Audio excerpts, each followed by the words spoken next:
By the river, they gather. They gather up their mistakes, their regrets, their pain, hoping to have it all washed clean so that they can make a new start. This isn't the first time that a preacher has sung out the words, "Repent," but there is something different in John's tune.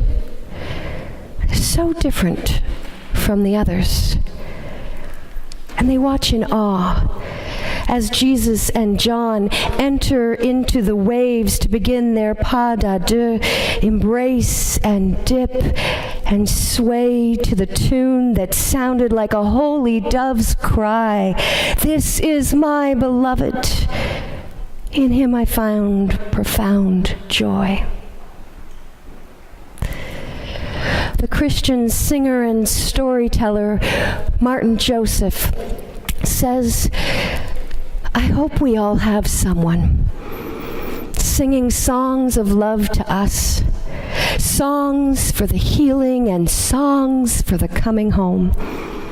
And he tells a true story about God's love song that is woven throughout the life of Morton Kelsey, whom I preached on a few years ago.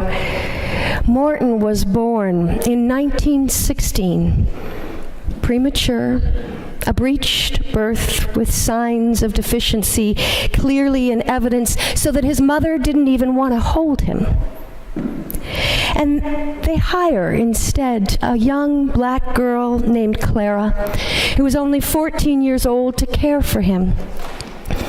Growing up in a racially divided town, she knows what it is to be the outsider looking in. And for 3 years, Clara expresses her love to Morton through tender touch and play and the singing of a love song that she has made up just for him. But then, at the age of 3, Morton's parents place him in an institution where he learns labels like retarded, unlovable, unwanted. And the love song that Clara sang so sweetly slips deep beneath the waves of his subconscious.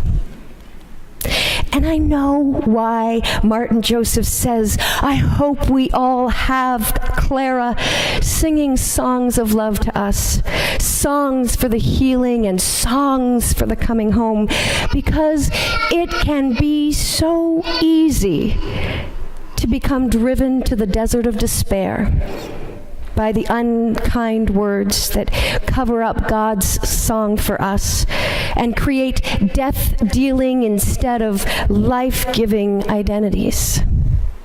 And most of us grow up into adulthood with unkind monikers that loiter around the edges of our consciousness, threatening to feed on our insecurities if we let our guard down. Perhaps a cruel nickname from childhood bully that we just can't seem to shake. A cutting phrase from an unthinking parent, or a choice barb from an unkind friend. Someone from our past whose words of hurt still replay like a skipping record in the mind. And for 19-year-old Morton, the cacophony becomes deafening and painful. And so at 19, he goes into the California desert with enough prescription pills to bring about eternal silence. But there, lying on his back under the expansive stars, he hears a song on the breeze, and he feels God's presence as certainly as he feels the ground beneath him, and bathed in love and humming a tune so familiar and yet unplaceable, he walks out of the desert knowing that he is beloved. He becomes a theologian. He writes books, 30 of them, on theology and Christian mysticism, and the gift of knowing that he is God's child causes a wellspring of love to pour up and out of him into the hurting world.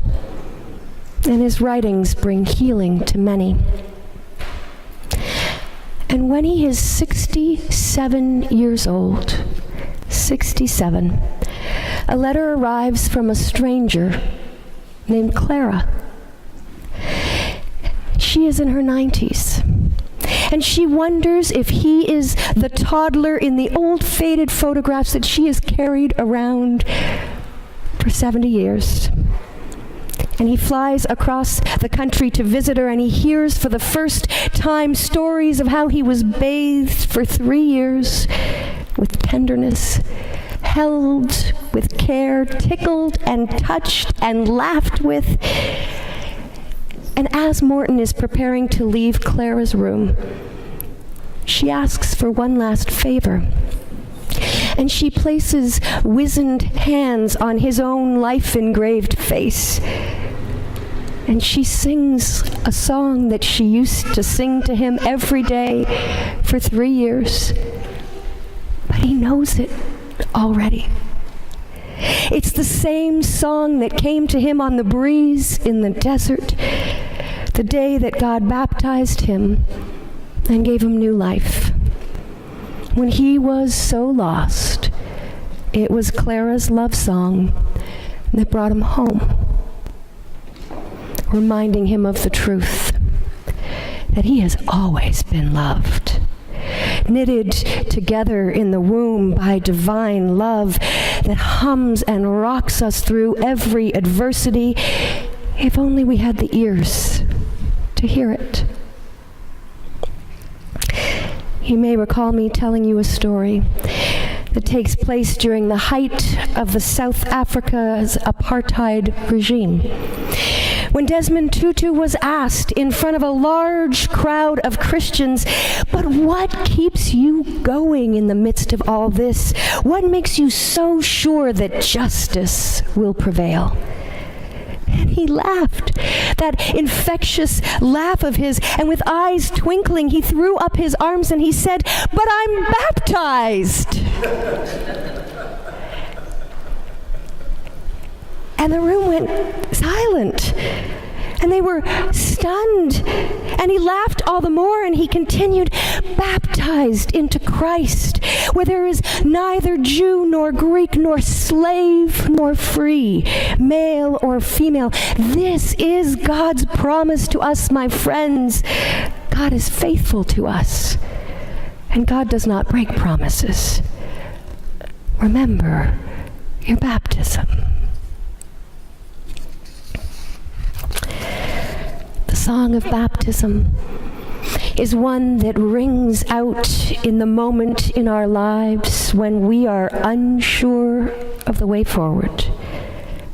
Listen, and God promises that you'll hear a song that began when you were knitted in the womb, crescendoed when you were sprinkled with the waters of baptism, and is being sung so sweetly, even now, just for you. A song for the healing, and a song for the coming home.